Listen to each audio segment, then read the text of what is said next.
Hi there and welcome back to Mommy Hates Cooking. Today I'm going to show you how to make this Ninja Foodi cheesy broccoli, chicken, and rice, all right in one pot in the Ninja Foodi. So let's get started.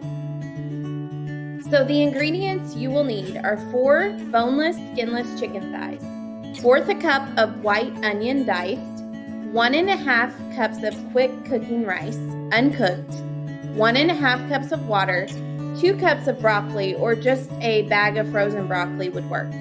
1 10-ounce can of cream of chicken soup, 1 tablespoon of sour cream, 1 cup of shredded sharp cheddar, and olive oil cooking spray. Spray the pot of the Ninja Foodi with olive oil cooking spray.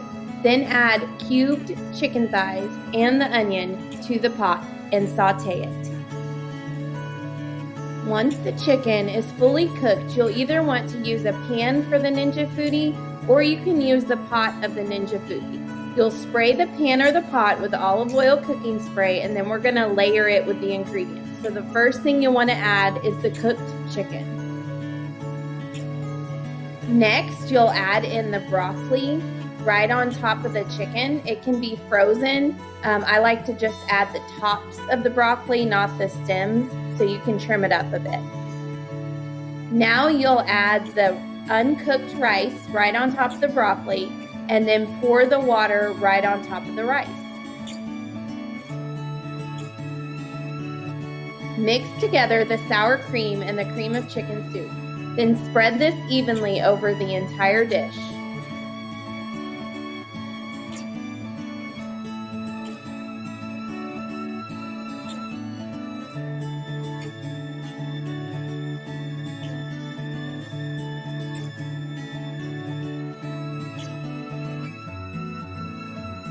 Now it's time to bake this. So you can use, if you're using the pan that goes with the Ninja Foodi, which would be a separately purchased pan, you'll put that on the rack, the wire rack, in the lowest setting. And then you're going to bake that for 10 minutes at 350 degrees.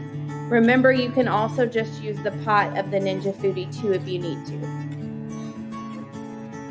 So after 10 minutes, you're going to open up the lid of the Ninja Foodi. Then you're going to take a spoon and carefully stir up the ingredients in the dish. So you're going to mix it around so that the rice is fully under the water. Once you do that, take 1 cup of sharp cheddar cheese and carefully and evenly place it on top of the dish. Be sure to be careful because it will be hot.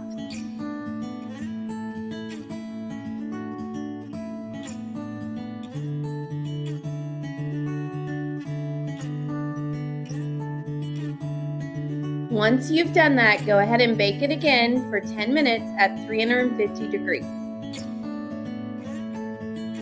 After baking, carefully open it up and it should be all nice and crispy on top. Now remember, your chicken should have already been cooked. So this baking at the end is just to get that cheese nice and crisp.